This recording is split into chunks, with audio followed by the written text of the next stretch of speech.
Então vamos iniciar nosso estudo falando de termoquímica, né? Eu sou a professora Ângela Ferreira.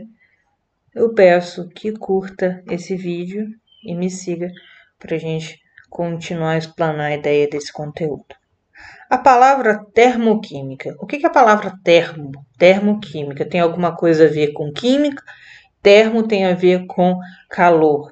Então, a palavra termoquímica, o estudo na termoquímica, ele está ligado à quantidade de calor liberada ou absorvida durante uma reação química, né? É um estudo térmico de uma reação química, digamos assim. A gente pode observar que, por exemplo, se eu tenho dois corpos em diferentes temperaturas, né?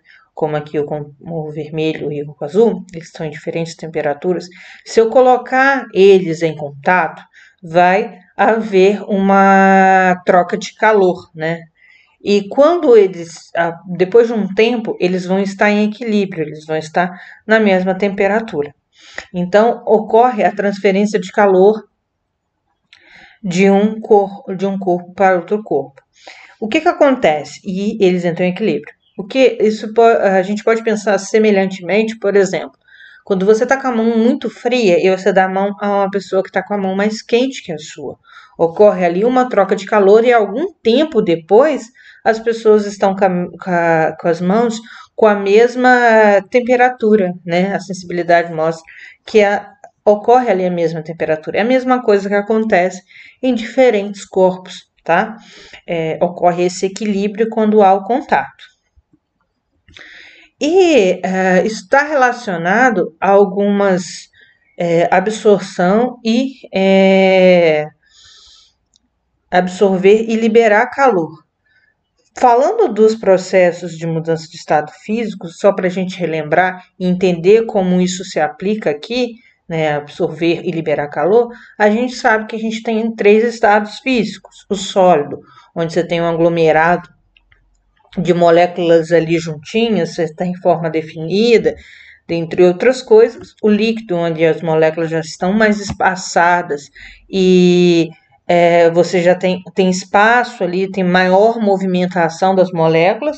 E o gasoso, onde as moléculas já estão mais distantes, né? Bem distantes, uma das outras, tem uma maior agitação. A gente pode sempre, acho que um exemplo melhor, um exemplo mais palpável para nós é pensar na água. A água, quando ela está na forma de gelo, ela tem uma forma definida. As moléculas, se eu pensar em termos de moléculas ali, elas estão sob uma agitação pequena. Quando essa água está no estado líquido, ela já tem a forma do recipiente que eu coloco, né? E as moléculas já estão numa agitação maior. E no estado gasoso, as moléculas já estão mais espaçadas e você não tem uma forma definida, certo? Então, a gente tem o sólido, o líquido e o gasoso. E a gente pode mudar, por exemplo, do sólido para o líquido para o gasoso. Como que eu faço isso com a água, por exemplo? Eu tenho um gelo, se eu quiser fazer com que esse gelo se transforme em líquido, vou tirar ele do congelador, né? Ele está lá a 5 graus, eu vou tirar ele do congelador e vou deixar ele fora da geladeira. Eu aumentei ele de 5 graus para temperatura ambiente, 20, 25 graus. E aí ele começa o processo de se liquefazer, né? Se eu quiser pegar esse líquido e transformar ele em gás, o que eu vou fazer? Eu vou aquecer, eu vou fornecer energia para esse sistema, né? E quando isso acontece, estou dando energia. Se eu quiser fazer o processo contrário, eu pego vapor e quero transformar por líquido. A gente pode pensar nesse processo. O que eu faço? Eu abaixo a temperatura do gás e ele se liquefaz. Eu abaixo a temperatura, eu pego depois o meu líquido, né? Coloco na forminha de gelo, por exemplo, e coloco no congelador novamente. Eu estou diminuindo a temperatura do meu sistema. Então, o que a gente pode concluir? A gente pode concluir que quando eu estou passando do sólido para o líquido, do líquido para o gasoso, eu tenho um processo de absorção de calor. Por isso que a gente aumenta a temperatura. certo? Você está fornecendo calor. Quando eu tenho um processo que eu passo do gás por líquido, do líquido para o sólido, eu tenho um processo de liberação de calor. Por isso que eu abaixo a temperatura, certo? Então, essa é a relação dos estados físicos com a absorção e mudança a liberação de calor. E a absorção e liberação de calor, elas recebem alguns nomes específicos que a gente tem que entender. Só entendendo aqui um sistema onde você tem a absorção de calor, você tem um sistema aqui, o calor da vizinhança, que aqui no caso seria essa parte em amarelo, ele está sendo absorvido pelo sistema onde está acontecendo a reação química aqui, que é aqui dentro do meu recipiente. Então, esse processo é chamado de dentro, vai para dentro, então, um processo endotérmico. É um processo endotérmico ou endotérmica. É um processo que significa que o sistema absorveu calor, certo? Agora, se eu tenho um processo contrário, onde o sistema libera calor para minha vizinhança, eu chamo esse processo de exotérmico ou exotérmica, onde libera energia na forma de calor, certo? Então, vem um conceito muito interessante que é a entalpia, que é a energia trocada nas reações de absorção e liberação de energia. Né? Essa entalpia ela acontece quando eu tenho a pressão constante de um sistema, certo?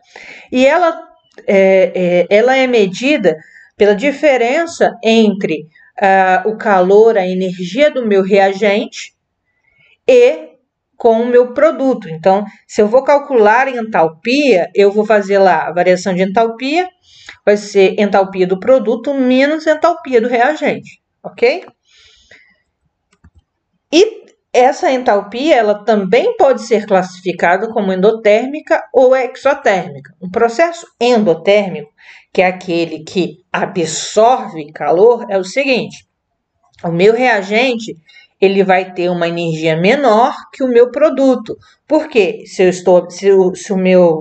a minha reação está absorvendo calor, ela vai aumentar o seu patamar de energia. Então, um gráfico de um processo endotérmico ele é assim: o meu reagente está sempre abaixo do meu produto, certo?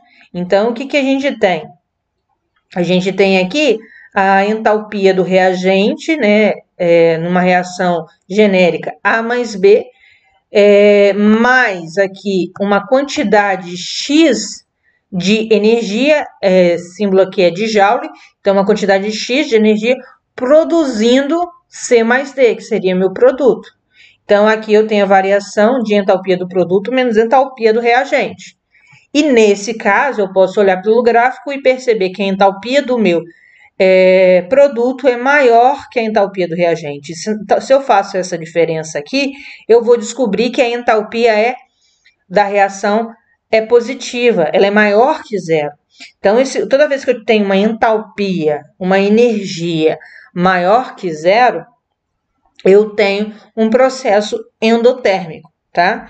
E aí vale ressaltar o seguinte: o processo endotérmico em uma reação química, ele pode ser tanto dado como dessa forma eu tenho a reação química e aqui no meu reagente eu coloco um valor de energia, como eu posso não abstrair esse valor, colocar lá, por exemplo, deixa eu escrever aqui, A mais B formando C mais D, e aqui eu fornecer na reação e falar que o meu ΔH é maior que zero. Eu também estou dizendo que essa reação química é um processo endotérmico. Então, eu posso dizer que ela é um processo endotérmico quando eu coloco aqui no meu reagente uma soma de energia, ou quando eu mostro a reação e te falo que o processo é endotérmico, o ΔH é maior que zero. Ou ainda, eu posso fazer o seguinte: eu vou colocar a minha reação aqui, ó, A mais B, e falar para você e colocar no meu produto um valor negativo, C mais D, e colocar no meu produto um valor negativo de energia. Vou colocar aqui como X, que é um valor simbólico, mas é que eu vou falar para você que é joule ou que é caloria, certo? Então, aqui também eu estou falando que é uma reação, que é um processo endotérmico, porque se eu coloco no meu produto aqui esse valor, esse negativo aqui, quer dizer que a energia foi absorvida, certo? Então, essas três formas, essa daqui, essas duas aqui, são formas de eu falar para você, esse processo, essa reação, é um processo endotérmico. Nos processos exotérmicos, o que a gente tem? A entalpia do reagente ela é maior que a entalpia do produto. Analogamente, então, a gente vai pensar o seguinte, a minha reação vai ser o seguinte, A mais B formando C mais D, mais uma quantidade de energia, ou seja, a energia está sendo liberada. E se eu faço aqui também energia do produto menos do reagente, eu vou descobrir que a energia do produto é menor do que a do reagente. Eu vejo isso pelo gráfico. Lógico, eu vou saber que a energia, em um processo isotérmico, a variação de energia vai ser menor que zero, então a reação é exotérmica. Além dessa forma aqui de representar um processo exotérmico em uma reação química, o que pode acontecer? A mesma coisa que a gente fez lá atrás, eu posso dizer, deixa eu corrigir aqui, eu posso dizer que a minha reação é o seguinte, A mais B